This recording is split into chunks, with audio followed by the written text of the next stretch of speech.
So it looked like DiJonai Carrington just got booted from the Dallas Wings. DiJonai, your game was stinking in the mud, and the Dallas Wings wanted nothing to do with you going forward. What do you call a player so chaotic that even the refs need backup?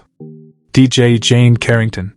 The Dallas Wings have finally parted ways with their most controversial star, and honestly, it was long overdue.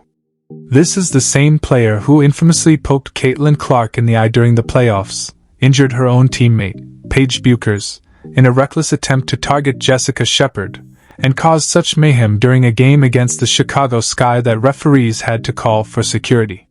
4 flagrant fouls in a single season say it all. Dallas didn't just trade Carrington, they escaped her. If you think the league is better off without her, drop a "Fire Carrington" in the comments. Let's make it loud. Now, DiJonai Carrington couldn't keep her hands clean either. Would stand out of headlines on the internet. She was always in headlines, punching players in the eye.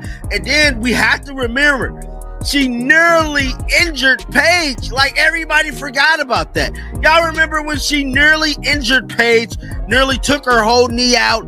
Like, we got to remember all of those things transpired during this basketball season, man. I'm here to tell you, they made it their business to get... Before we get into how DiJonai Carrington was forced out of Dallas, let's take a step back and look at why the team decided to cut ties in the first place. There's a clear difference between a tough defender and a dangerous player, and that difference comes down to intent.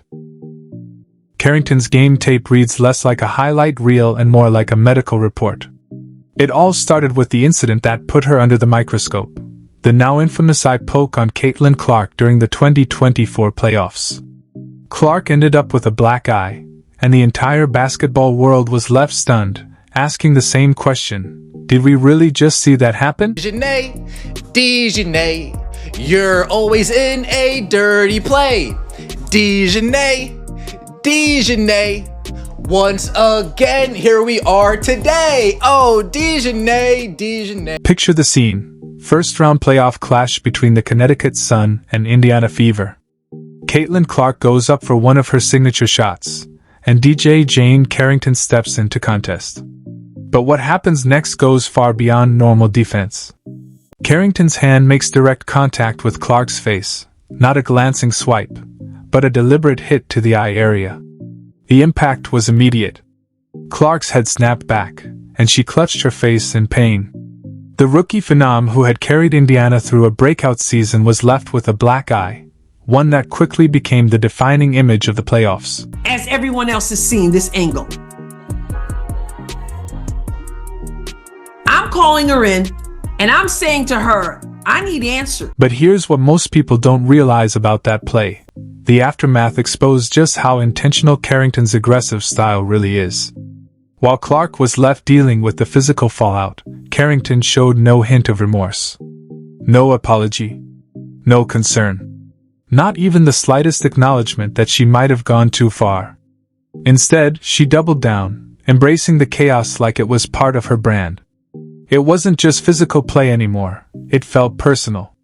Almost like she was proud of the damage. Went and kind of swatted at Caitlin. Did you intend to hit her in the eye? And if so, could you just, or if not, either way, could you talk about what happened on that play? I don't even know why I would intend to hit anybody in the eye. That doesn't even make sense to me. But no, I didn't. I didn't know I hit her, actually. I was trying to make a play on the ball, and I guess I followed through and I hit her. So obviously it's never intentional. That's not even like the type of player that I am. Fast forward to June 4th against the Seattle Storm, and the same pattern repeats itself. Skylar Diggins is on a fast break, driving to the basket in transition. Carrington steps in to defend, but instead of going for a clean block, she makes direct contact with Diggins' head. The officials didn't hesitate. They called it a flagrant foul on the spot. It was clear this wasn't a basketball play. It was a dangerous, targeted hit to the head of yet another star player. Watch it, and this will give us a couple of different angles. Directions of games. There's your tip. Diggins, who's still fast, gets down the floor, buries it, draws the foul, but is shaken up.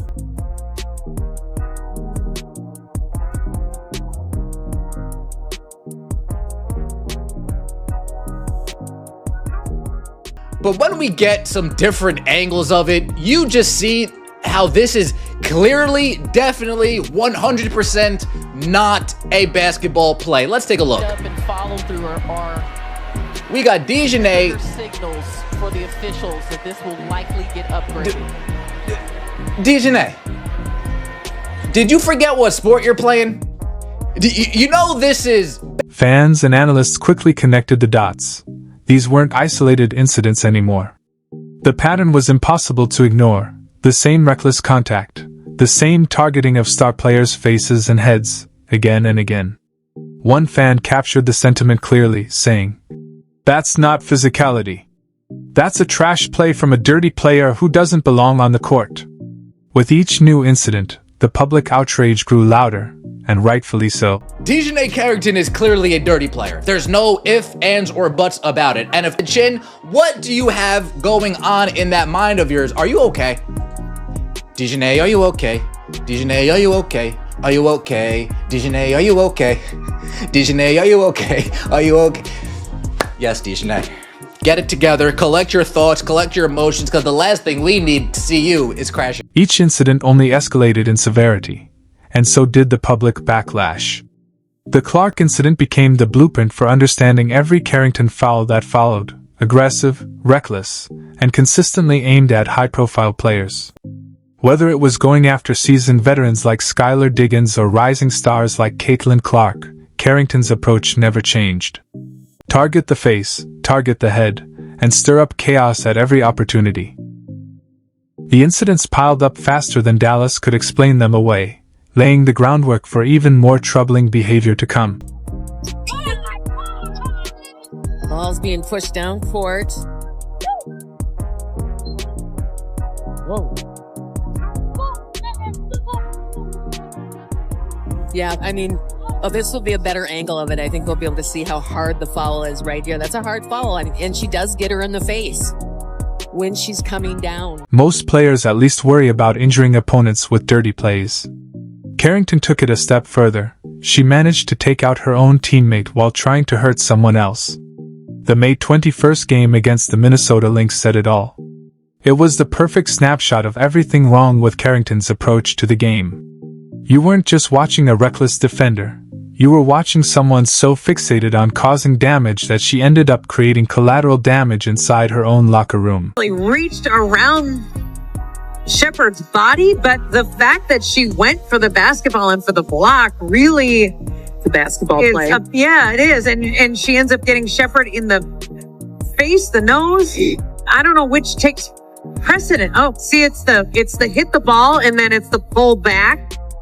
They're showing it on the Jumbotron at a different angle that sort of looked like, watch after Carrington goes for the block, watch her pull back right here. And that's the part that I don't know if you said. She went for another eye poke, this time targeting Jessica Shepard, but ended up injuring her own teammate, Paige Buchers, in the process. Picture the scene. Shepard rises for a shot, and Carrington comes flying in with her signature recklessness. Instead of making a clean play on the ball, she swings straight into Shepard's face. The contact was brutal, direct, and unmistakably intentional. The officials didn't hesitate. Another flagrant foul. Another dangerous play. And this time, the fallout didn't just affect the opponent, it hit Carrington's own team. You don't get to plow through somebody's back, almost injure a teammate, and then say, yeah. And then, claim that you've done nothing. You've done nothing. People stand on business. She's trying to laugh at it. I'm like, no, you're just Pat Bev. You're not Draymond. You're Pat Bev. Realistically, you're Pat Bev. That's it. And look, I mean this when I say this. It was a dangerous play only. But the chaos didn't stop there. In the same play, Carrington's out-of-control movements put Paige Buchers at risk. Her own teammate got caught in the aftermath of yet another dirty play attempt. It takes a special kind of recklessness to endanger both opponents and teammates in one moment. At that point, even players on the wings began to question whether Carrington was worth the risk. When you're worried about getting hurt by your own teammate, something is seriously wrong. Was it a flagrant 1? Yes. Could it have been called a flagrant 2? Yes. Was it more dangerous to Paige Beckers than anyone else? Because Paige Beckers was the one who was the person who had to break Jessica Shepard's fall. Could she have blown out her teammate's knee? Yeah. Like, that is what, like, realistically, that is what the conversation should be about. Because she wanted the Kiki Iriafen viral meme. Because as soon as she did it, look at what she does as soon as she did it. As soon as she did it, she walks towards Jessica Shepard and just tries to do the Kiki Iriafen